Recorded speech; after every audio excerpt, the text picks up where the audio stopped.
선지자는 하나님의 말씀을 좋든지 싫든지, 내가 원하는 말씀이든지 원치 아니하는 말씀이든지 하나님의 말씀을 받은 그대로 전하는 자가 선지자입니다. 따라서 내 마음에 합한, 그래서 전할 때 큰 부담이 없이 기쁨으로 전할 수 있는 그런 말도 있겠지만은, 때로는 원치 않는 말이고 원치 않는 일이어도 전할 수밖에 없는 사람이 선지자입니다. 그것을 운명이라고 얘기해야 될지 모르겠습니다만, 선지자의 사명이 그런 것이죠. 저도 그런 것을 느낍니다마는, 전하면서 이 말씀이 그대로 이루어졌으면 좋겠다 하는 그런 기쁨과 가벼운 마음으로, 즐거운 마음으로 말씀을 전할 때도 있지만, 하나님의 말씀이니까 전하지 않을 수 없어서 전하기는 하면서도 이 말씀은 이루어지지 않았으면 좋겠다, 그런 생각이 들 때도 종종 있습니다. 저도 그러니 선지자의 마음도 그러리라 생각합니다. 특별히 예레미야 선지자 같은 경우 고국의 멸망을 선포하지 않습니까? 아무리 선지자이긴 하지만은 하나님의 말씀을 전할 수밖에 없는 그런 사명자이긴 하지만, 이 말을 전하는 것이 그렇게 기뻤겠습니까? 전하고 싶지 않았겠지요. 그러나 전할 수밖에 없는 상황이고, 그리고 그 말을 전했을 때 이 말이 이루어지지 않았으면 좋겠다, 그런 마음 들지 않았겠습니까? 선지자의 권위는 그가 전한 말이 이루어질 때 사람들이 아하, 과연 선지자구나, 그렇게 그의 권위를 인정하게 될 거예요. 만약에 전했는데도 그것이 이루어지지 않는다면 사람들이 그 말에 권위를 인정하겠습니까? 전했는데, 하나님의 말씀이라고 전했는데 이루어지지 않더라. 그럼 그 권위가 인정받을 수가 없을 거예요. 그래서 신명기 18장 22절에 보면은 선지자에 대한 말씀을 하시면서 하나님께서 이런 말씀을 주셔요. 만일 선지자가 여호와의 이름으로 말씀을 선포했는데 그 말씀에 증언도 없고 성취되는 일도 없다면, 그는 여호와의 말씀을 전한 것이 아니라 자기가 전하고 싶은 말을 한 것이기 때문에 그를 두려워하지 말아라 하는 말씀을 이미 신명기를 통해서 주신 적이 있습니다. 자, 그런데 선지자 예레미야, 그는 고국의 멸망을 선포합니다. 그리고 고국 멸망하는 것을 눈으로 직접 목도합니다. 아무리 선지자이긴 해도 이 나라가 멸망한다는 예언을 한다고 하는 것 기쁘지 않을 겁니다. 그리고 그대로 이루어지지 않았으면 좋겠다 하는 생각 가졌을 겁니다. 하지만 그는 예언했고 결국 나라가 멸망하는 순간을 목도하게 됩니다. 얼마나 가슴 아팠을까요? 그러나 하나님이 이 말씀을 주실 때 왜 그 말씀을 주셨을까요? 하나님이라고 이 나라가 멸망하는 것을 기뻐하셨을까요? 결코 그렇지 않았을 겁니다. 그러기에 하나님은 안타까운 마음으로 또 선지자를 통해서 계속해서 이 말을 전하게 할 수밖에 없었습니다.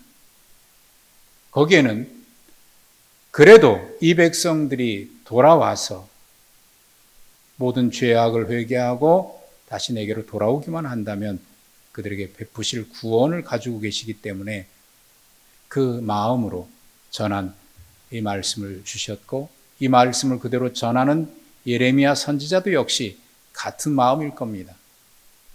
그래, 마지막이 될지도 몰라.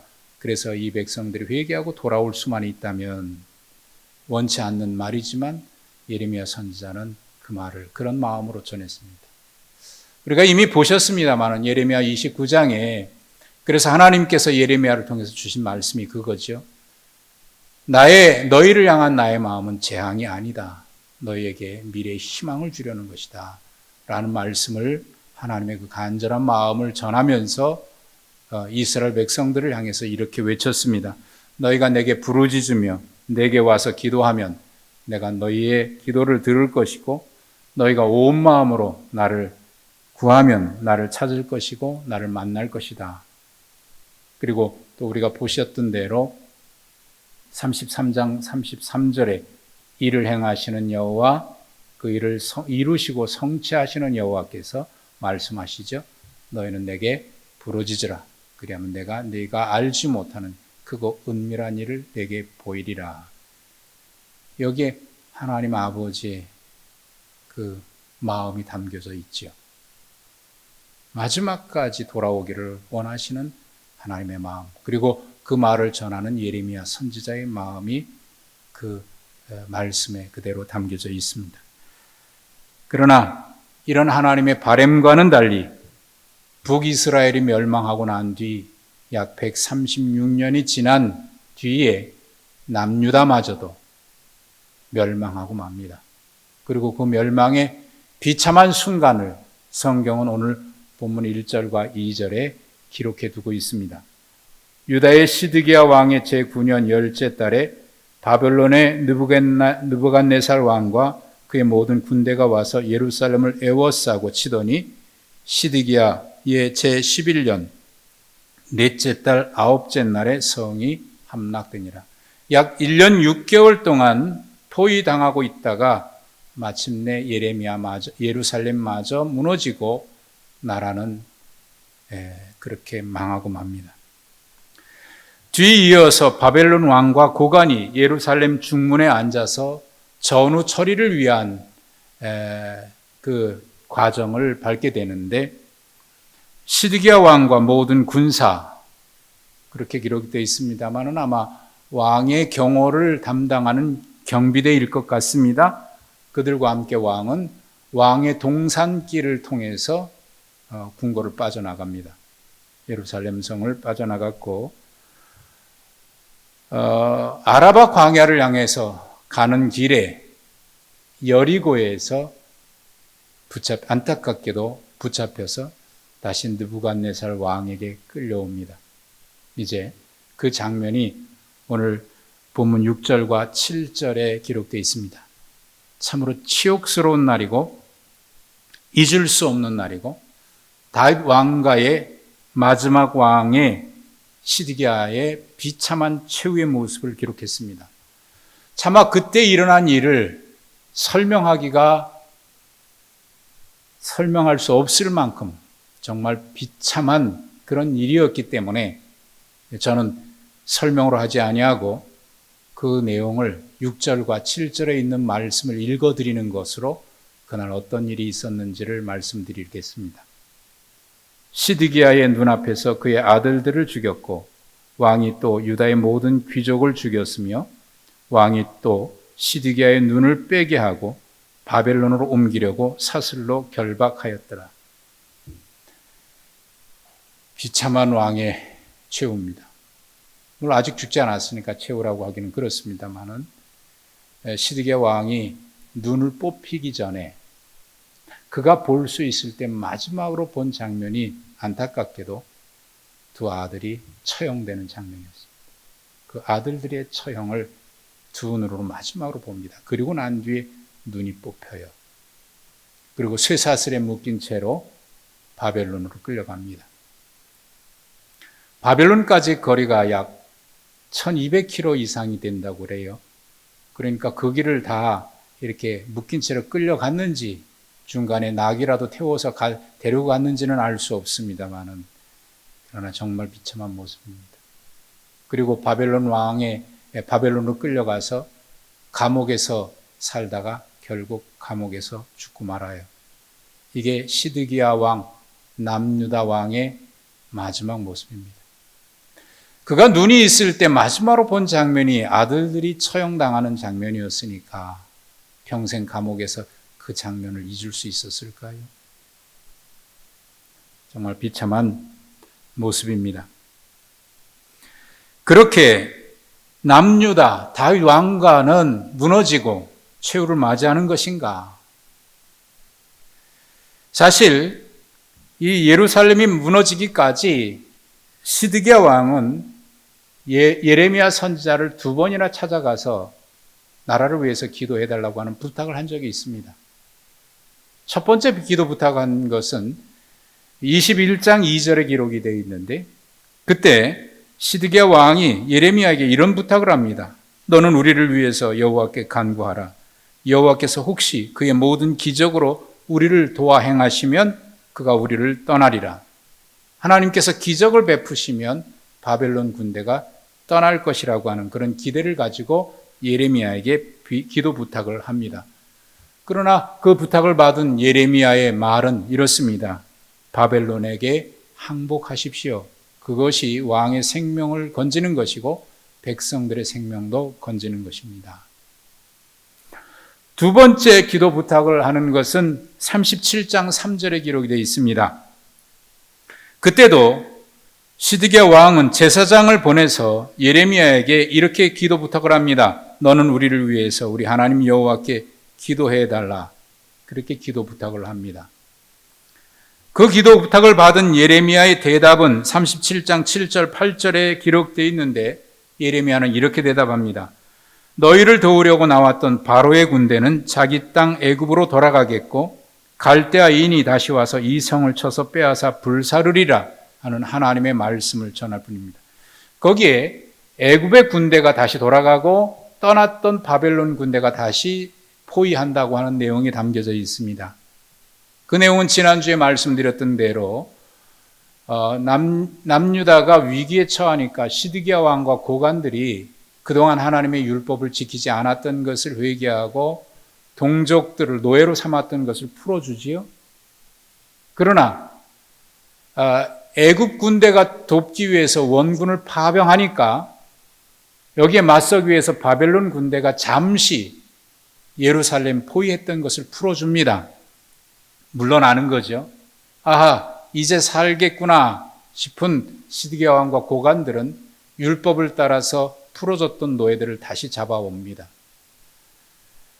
그러니까 어렵게 되니까, 죽게 되니까 하나님 도와주십시오 그랬다가 회개하는 모습을 보이긴 하지만 상황이 다시 달라지니까 옛날 모습으로 돌아간 거예요.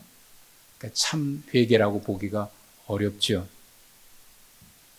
그 뒤에 이런 일 때문에 예레미야는 감옥에 갇히기도 하고 또 웅덩이에 던져지기도 하죠. 그러나 시드기야는 은밀하게 그 이후에도 2차례나 예레미야를 은밀하게 불러 다른 사람들 보지 못하게 고관들 몰래 예레미야를 불러냅니다. 그리고 묻습니다. 혹시 하나님께서 말씀을 주신 게 없느냐 이렇게 물어요. 뭘 기대했을까요?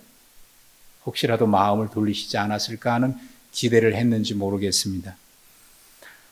그것이 37장 17절과 38장 14절에 2번씩이나 예레미야를 불러서 하나님이 주신 말씀이 있거든 내게 말해달라고 얘기를 합니다. 그러나 예레미야의 대답은 변함이 없습니다. 마지막으로 예레미야가 시드기야 왕에게 전한 하나님의 말씀이 38장 20절 21절에 기록되어 있습니다. 예레미야는 시드기야 왕에게 혹시 하나님이 주신 말씀이 없느냐고 묻고 있는 시드기야 왕에게 이렇게 대답합니다. 왕이여, 내가 왕에게 아랜 바 여호와의 목소리에 순종하십시오.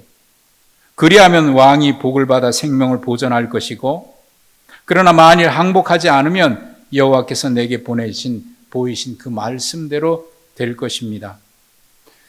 이게 마지막으로 시드기야에게 전한 예레미야가 전한 말씀이에요. 어쩌면 마지막 기회일지 모르겠습니다. 자, 여러분, 이렇게 3차례, 4차례씩 예레미야에게 기도 부탁도 하고 혹시 하나님 말씀 받은 게 없냐고 묻기까지 했던 시드기야 왕이 기대했던 것이 뭘까요? 그거는 굳이 말씀드리지 않아도 어떤 것을 기대했을 것이다라고 하는 것을 짐작할 수 있습니다.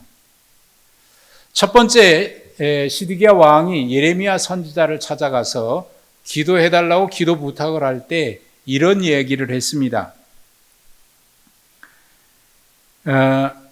혹시 여호와께서 그의 모든 기적으로 우리를 도와 행하시면 그가 우리를 떠나리라. 이게 21장 2절에 기록되어 있는 첫 번째 기도 부탁을 할 때 왕이 했던 말인데, 그가 기대했던 것이 있어요. 여호와의 기적으로 우리를 도와주시면, 이런 얘기를 해요.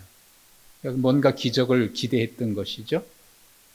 사실 그가 기대했던 것은 무엇인지 짐작할 수 있습니다. 왜냐하면 그런 적이 과거에 한 번 있었는데, 열왕기하 19장에 보면 히스기야 왕 때입니다. 히스기야 왕 때 아수르가 북이스라엘을 점령하고 그 여세를 몰아서 남유다까지 공격해서 남유다가 그때 한번 멸망할 위기에 처한 적이 있습니다. 그때도 지금처럼 예루살렘만 남아서 포위된 상태입니다. 그때 히스기야 왕은 이 위기를 어떻게 모면할까 고민하다가 이사야 선지자에게 기도 부탁을 합니다. 그리고 이사야 선지자의 말을 듣고 히스기야 왕은 금식하며 하나님 전에 엎드려 기도하기 시작합니다.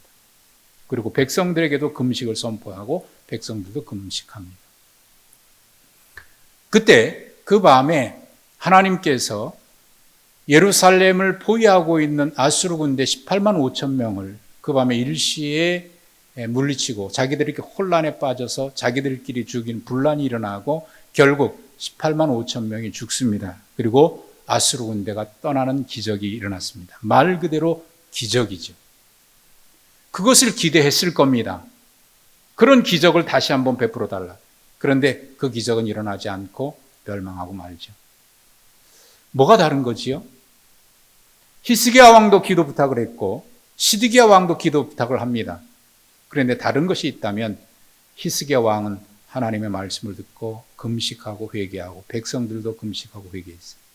시드기야 왕은 회개하는 척 백성들 노예 삼은 것, 율법 지키지 않은 것 후회하고 백성들을 풀어줬다가 고관들도 그렇게 했다가 아수르 군대가 잠시 포위를 느슨하게 하니까 이제 살았구나 다시 잡아옵니다. 회개하는 척 했지만 회개한 것 아니죠. 결국 그렇게 해서 나라는 멸망하고 만 겁니다. 39장 8절과 9절에 이 나라가 남유다가 멸망하고 예루살렘이 멸망할 때의 장면을 또 소상하게 기록해 두었습니다. 갈대아인이 왕궁과 백성의 집을 불사릅니다. 그리고 예루살렘 성벽을 헐어버립니다. 남아있는 백성 그리고 항복한 자와 그 외에 남은 백성들을 모조리 잡아서 바벨론으로 포로로 끌고 갑니다. 이제는 조금이라도 남아있을 만한 희망마저 사라졌습니다. 일말의 희망도 없는 상태가 되고 말았습니다. 말 그대로 멸망했습니다. 그리스의 철학자이고 수학자이죠. 여러분 이름 들었을 법한 사람입니다. 그리스의 철학자인 그리고 수학자로 많이 알려져 있죠. 피타고라스입니다. 그분이 사람들을 세 부류로 정리를 했습니다. 지식을 추구하는 사람들이 있고 명예를 추구하는 사람들이 있고 재산을 추구하는 사람들이 있다고 얘기했습니다. 물론 세상의 모든 사람들을 이 세 카테고리로 분류한다고 하는 것은 무리가 있겠습니다만 나름대로 자기가 많은 사람을 만나고 많은 곳을 다니면서 경험하고 터득한 것이니까 나름 일리가 있다고 생각합니다. 그러나 저는 거기보다 이 세 부류를 보다 A.W. 토저라고 하는 분이 두 부류로 더 추가를 했는데 그것은 자기의 본능을 따라 살아가면서 아무것도 추구하지 않는 사람, 그런 사람이 있는가 하면 존재의 근원이신 하나님을 추구하며 하나님을 찾는 사람들 두 부류를 추가했습니다. 그런데 제가 주목하고 싶은 것은 존재의 근원이신 하나님을 찾고 하나님을 추구하는 사람들 중에도 두 부류가 있는데 하나님의 말씀을 따라 회개하고 믿음을 갖고 살아가지 받았음에도 불구하고 회개하거나 믿음을 따라 살아가지 아니하고 여전히 자기 욕심대로 살아가는 사람이 있고 하나님을 찾고 하나님을 만나서 그분께 은혜를 경험하고 살아가는 사람들이 있다라고 정리한 이것입니다. 자, 분명히 하나님을 추구하고 하나님을 찾는데도 그 중에도 어떤 사람은 회개하고 돌이켜서 하나님의 은혜를 경험하며 살아가는 사람이 있는가 하면 하나님을 추구하면서도 여전히 회개치 아니하고 자기의 욕심대로 살아가는 사람들이 있다는 겁니다. 안타까운 일이죠. 하나님을 찾는데 왜 이렇게 다를까? 오늘 본문에서 시드기야와 같은 사람이 그런 사람이죠. 여전히 예레미야 선지자를 찾아서 기도 부탁을 2번씩이나 했고 혹시라도 하나님이 주신 말씀이 있느냐 그렇게 은밀하게 불러서 들었을 만큼 하나님을 찾기는 찾았습니다. 그러나 회개치 않고 결국 멸망하고 말아요. 어쩌면 사람들이 망하게 되는 이유가 그런지도 모르겠습니다. 알기는 알고 그렇게 되고 싶지 않은 마음도 있는데 돌이키지 않는 거예요. 자존심 때문인지 아니면 욕심 때문인지 여전히 그 길을 갑니다. 그리고 망하고 난 뒤에야 비로소 후회하는 것이 인생인지 모르겠어요. 반면에 오늘 이 참혹한 남유다의 멸망, 이제는 희망은 전혀 찾을 수 없을 만큼 비참하게 멸망해가는 이 남유다의 최후의 날을 기록하면서 39장에는 아주 짤막하게 그 절망에 비하면 희망이라고 얘기하기는 너무나도 미약한 꺼져가는 불꽃 같은 한 이야기를, 두 사람의 이야기를 하고 있습니다. 느부갓네살 왕이 예레미야를 감옥에서 풀어줍니다. 그리고 그가 원하는 대로 선대하고 악을 행하지 말고 그가 원하는 대로 살 수 있도록 기회를 주어서 나중에 유다의 총독으로 임명받은 그다랴로 하여금 그의 보호 속에서 집에 돌아가 살 수 있도록 그 백성들과 함께 유다 땅에 살 수 있도록 기회를 줍니다. 그것이 11절부터 14절까지 기록되어 있는 내용이고, 그리고 15절부터는 예레미야가 감옥에 갇혀 있을 때 하나님께 받은 말씀입니다. 그 말씀은 사실 여기에 기록될 말씀은 아니에요. 그 앞장 38장에 기록되어야 될 말씀인데 여기에 기록해 두었습니다. 무슨 얘기냐면 시드기야 왕의 넷이 구스 사람, 지금의 에티오피아입니다.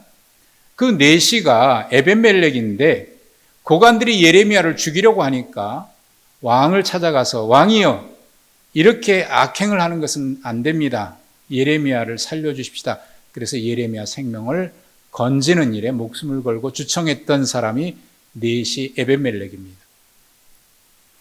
그에게 하나님께서 예레미야를 통해서 축복의 말씀을 주셨는데 그 말씀이 오늘 본문에 기록되어 있어요. 사실 38장에 기록되어야 될 말씀이죠.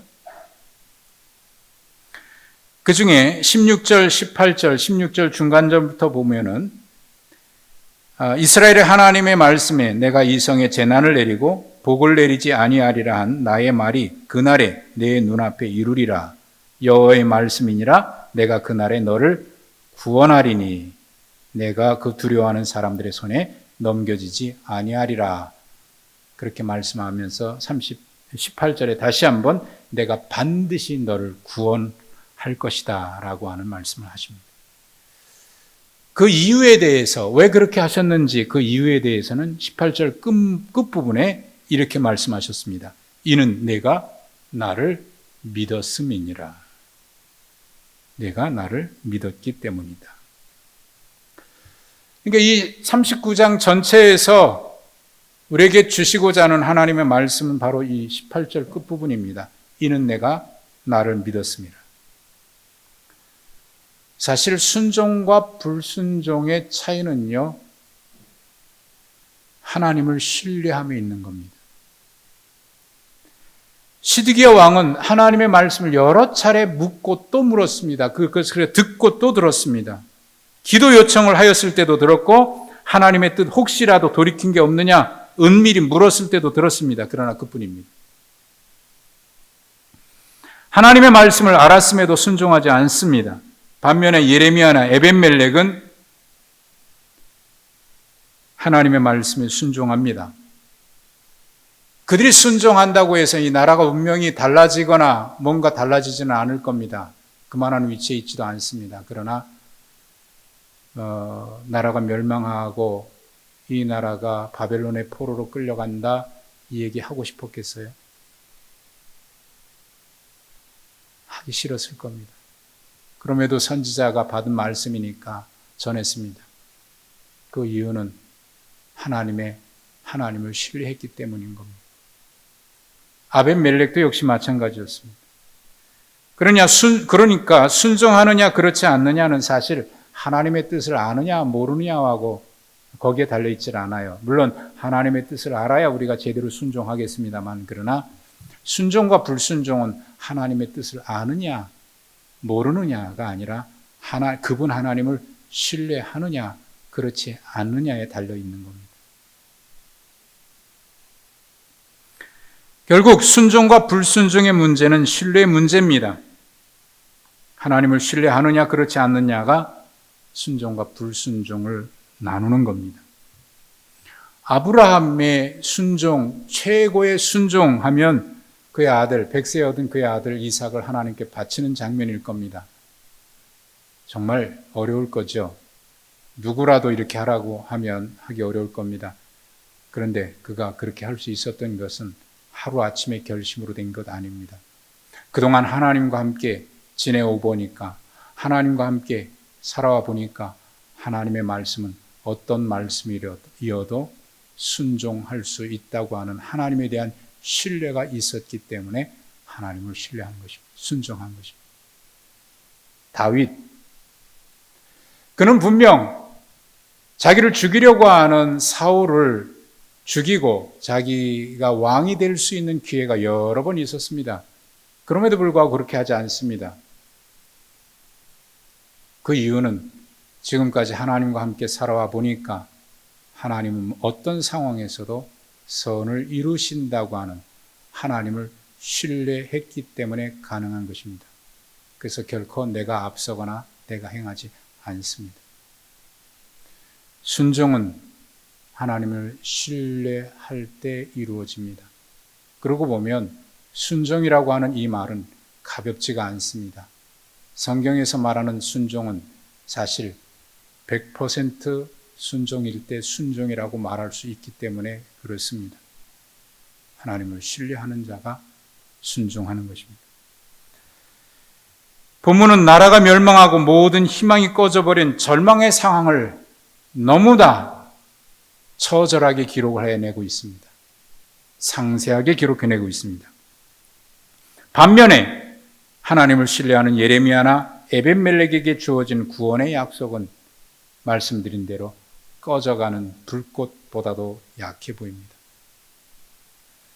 예루살렘을 멸망했으나 하나님을 신뢰하는 사람에게는 하늘이 무너져도 솟아날 구멍이 있다고 하나님께서 그들을 지켜주신다고 하는 그 얘기를 하시려는 것일까요? 물론 그렇습니다. 하나님은 끝까지 하나님을 신뢰하는 사람을 지키시는 것 틀림없습니다. 그러나 여기서는 그 개인 두 사람의 구원을 얘기하고 있는 것이 아닙니다. 그 남은 자를 하나님께서 이 나라가 멸망해도 내가 너만은 지켜주겠다라고 하는 그 개인에 대한 이야기가 아니고 하나님을 신뢰하는 남은 자들을 통해서 이스라엘을 구원할 것이라고 하는 이스라엘의 회복에 대한 말씀을 이 두 사건을 통해서 약속으로 주시는 겁니다. 하지만 이스라엘이 남유다가 멸망하는 그 절망에 비하면 두 사람에게 주는 희망의 메시지는 정말 보잘것없어 보입니다. 그러나 작은 불꽃이 큰 불을 일으키듯이 이 작은 구원의 메시지가 우리가 붙잡아야 될 희망의 메시지입니다. 예레미야와 에벤멜렉에게 주신 이 말씀은 하나님이 행하실 큰 구원의 메시지입니다. 이는 내가 나를 믿었음이라. 이 메시지는 예레미야와 동시대에 활동했던 선지자 하박국을 통해서 또다시 들려옵니다. 메아리처럼 들려옵니다. 그들은 악할지라도 의인은 오직 나의 의인은 믿음으로 말미암아 살리라. 메아리쳐 들립니다. 바벨론 포로로 끌려가는 것, 예레미야가 그렇게 외칠 수 있었던 것은 하나님을 신뢰했기 때문입니다. 하나님이 뭔가 하실 일을 이루실 것을 신뢰했기 때문에 그 상황에서 끝까지 순종하는 길을 선택했습니다. 그것은 바로 하나님을 신뢰한 자의 순종입니다. 바벨론으로 포로로 끌려간 많은 사람들이 있습니다. 여호야김 때에 1차 포로로 끌려간 사람 중에 우리가 잘 알고 있는 다니엘이 있습니다. 그리고 포로로 끌려간 후손들 중에 우리가 알고 있는 느헤미야도 있고 에스라도 있습니다. 이들은 하나님을 신뢰했기 때문에 끝까지 믿음으로 살았던 사람들입니다. 하나님은 그들을 통해서 이스라엘의 회복, 구원의 역사를 이루어 가셨습니다. 하나님은 지금도 이렇게 믿음에 남은 사람들을 통해서 하나님의 큰 일을 이루십니다. 이는 내가 나를 믿었습니다. 이는 내가 나를 믿었습니다. 하나님을 신뢰하는 사람들은 오늘도 환경을 신뢰하지 아니하고 상황을 신뢰하지 아니하고 하나님을 신뢰하기에 하나님을 신실하심처럼 그분 앞에서 신실하게 살아갈 수 있습니다. 이것이 오늘 이 시대를 향해서 주시는 오늘의 메시지입니다. 이는 내가 나를 믿었습니다. 이 시대에 우리도 그렇게 믿음으로 하나님을 신뢰하면서 살아갈 수 있기를 간절히 소망합니다. 하나님 아버지, 은혜와 사랑 감사합니다. 오늘도 우리에게 주시는 참 희망, 소망은 상황이 아닌 하나님인 것을, 또 하나님을 신뢰하기 위해 그분이 주시는 말씀인 것을 다시 한번 붙잡게 됩니다. 아버지여, 우리에게 이 희망을 주셨으니 희망이신 하나님을 붙들고 이 시대에 하나님의 신실하심 같이 우리도 하나님을 신뢰하면서 신실하게 살아가게 하옵소서. 예수님의 이름으로 기도하옵나이다.